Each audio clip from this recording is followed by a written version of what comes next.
Hello and welcome to Straight Talk. I'm Ayşe Süberker. Over the weekend, leaders from the world's largest economies gathered in India for the G20 summit. Indian Prime Minister Narendra Modi used the event to garner more attention to the global south.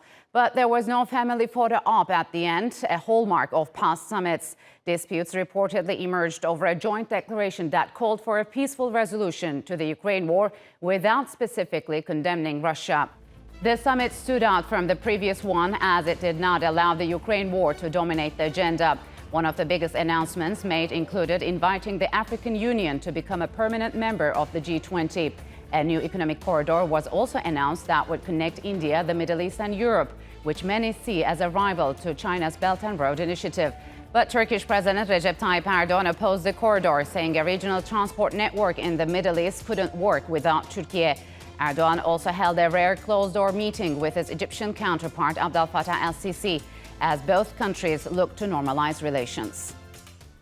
And now to discuss President Erdogan's meetings at the G20 summit. Joining me now from London is Manas Chawla. He is the CEO at London Politica, Political Advisory, and attended the G20 summit in New Delhi. And from Istanbul, Vehbi Baysan. He is an associate professor at Ibn Haldun University. Gentlemen, welcome to Straight Talk. It's good to have you on the program. So, Manas, what's your key takeaways from this year's G20 summit? How was it different than the previous ones?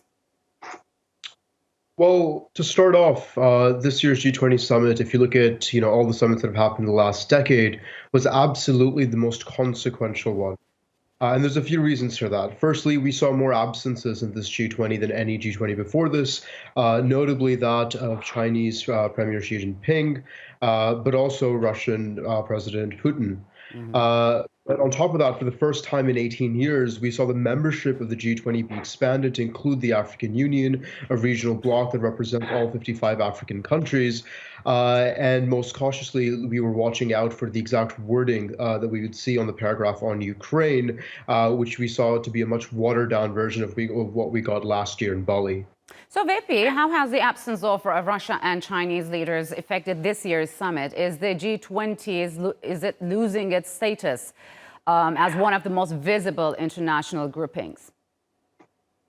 Well, probably it will retain its significance, no doubt about it. But it came, in my view, a great surprise with China's absence and Russian absence, understandable. But that shows that how political these kind of meetings are, and that can be also used for political gains. There's no doubt about that, because we know now that Russia and China getting closer and closer. Russia desperately needs that cooperation. So that certainly presented itself in this meeting. But to the second part of your question, I really don't believe that the position of G20 will be weakened. Certainly it would be much better if China attended, and if, of course, only if that Russia did not really start the war in Ukraine. But Manas, what do you make of Chinese leaders' no-show? Is this a stand against the US-led order? I mean, what relevance would the G20 have without a committed Russia and China? Well, of course, both China and India want to make this seem, as sort of a very semantic issue, but it is clearly a political one. China wants to show India that it doesn't need to come to the G20, that China has its own summits, that it has the Shanghai Cooperation Organization, it has the sort of extensive Belt and Road Initiative, it got its way through the enlargement of the BRICS process, that effectively it has its own forums to push forward some of these agendas. So, Vehbi, is this why the G20 has invited the African Union to become a member, maybe to boost its influence and confront other international players in the continent? Well, definitely, G20 leaders seems really want to be or sustain their influence all around, and particularly over Africa. And I think it was extremely important. It's historic, in my view, inviting or making part of African Union as part of G20. This is because, as we know, China is very, very influential in that in that continent. Let me say, there are massive amount of investments as well as access to the natural sources, which is vital for the world economy. So it seems now G20 taking its position and hopefully trying to create an alternative policy in Africa. But as we can see, as clearly demonstrated in this G20 summit, that there are a lot of challenges.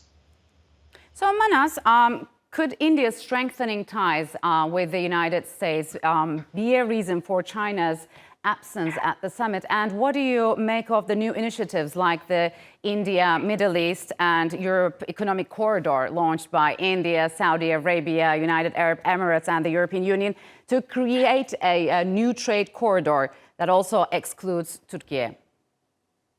Actually, I think you're absolutely right. I think the fact that China has this extensive Belt and Road network and the sort of extensive infrastructure investments, part of that has always cast a very long shadow over the G7 and the G20 summits. There's always been a vacuum as to what sort of really the West and the emerging global South would contribute to global infrastructure. And under India's leadership, this is the answer to that, this sort of Europe, Middle East, India economic corridor. But most crucially, like you pointed out, this was brokered very much through the leadership of President Biden, being a sort of key player in helping create and finance this. At the same time, one thing to note is this is very much still in early stages. It's just an MOU, and it's just a pledge to sort of create this infrastructure investment, which can take up to a decade to really manifest.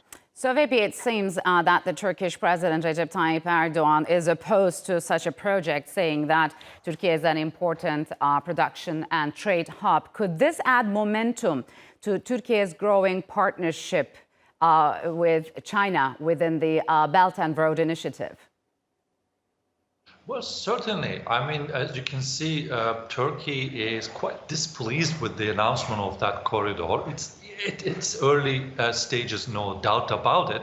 But nevertheless, bypassing Turkey and going over the Mediterranean, namely the Eastern Mediterranean, where also the gas and hopefully there are a lot of petroleum there. But that probably, I don't know how it's going to happen, but it's much more costly and requires a lot of investment. Whereas when Turkey for decades preparing itself to be the hub, energy hub at least, and also production and transit hub for Europe. For decades, Turkey preparing itself, and it demonstrates that also Turkey wants to be actively involved in the Middle East at least, and the world trade. So I'm sure Turkey from now on will do all its disposal to be part of this initiative one way or another. But I think the cost-effective method or the way would be passing this line or lane over Turkey, because the land investment is far more profitable and manageable compared to the Mediterranean, because you're talking about miles and miles long sea there, that all these goods after arriving to Haifa port has to be transferred to Europe. So Manas, President Erdogan also placed emphasis on and importance on the resumption of the Black Sea grain deal, saying that any initiative that isolates Russia is bound to fail. How do you think it has played out among the leaders? I mean, could Russia return to table anytime soon? So the first thing to note is if you look at the actual text of the G20 communique, Turkey was one of the few countries that was mentioned explicitly and very much thanked for its leadership in brokering the Black Sea Grain Initiative. So, but more than that, I think really here what Turkey is trying to do is to make clear to all G20 leaders that the G20 can't be a divided house. That really needs to see consensus, even if it's at the lowest common denominator level. And part of that is its leadership in helping frame the language of paragraph 7 to 11 of the communique, specifically, that addressed the war in Ukraine, which really leaned on the United Nations Security Council framing of abandoning the legitimate use of force. Without actually naming and shaming Russia, in order to make sure that we don't, diplomatically isolate it, and that we can count on its cooperation in things that are as important as the Black Sea Grain Initiative. So, VP, President Erdogan has also met with U.S. President Joe Biden on the sidelines of the summit. There seems to be an impasse regarding the sale of F-16s to Turkiye and some mixed messages coming out of the U.S. What do you make of it? Well, I think Turkey wants those, especially invest in its defense, and let's remember that Turkey was part of F-35 project previously, but then things went out of control. But it is very important for Turkey to boost its air defense systems, including F-16s.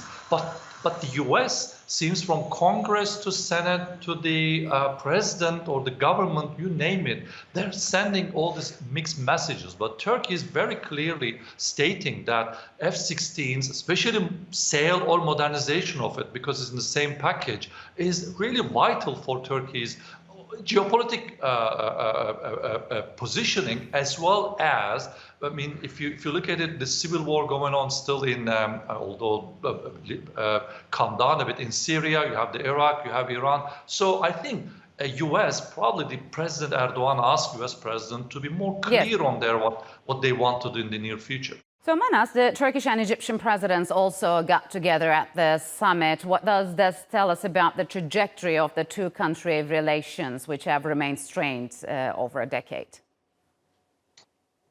Like you point out, they've remained strained for over a decade, but really what's pushing this sort of sense of reconciliation now is very much the geopolitical imperatives that surround this political relationship.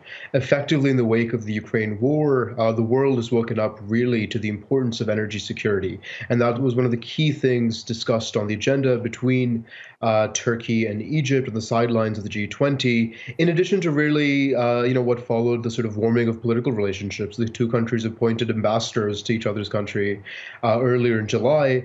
And what we can see to follow from that, I think, is some sort of solid agreements, perhaps in the next 6 to 12 months on cooperation, specifically on liquefied natural gas. Gentlemen, unfortunately, we'll have to leave it here. Thank you very much for joining me on Straight Talk.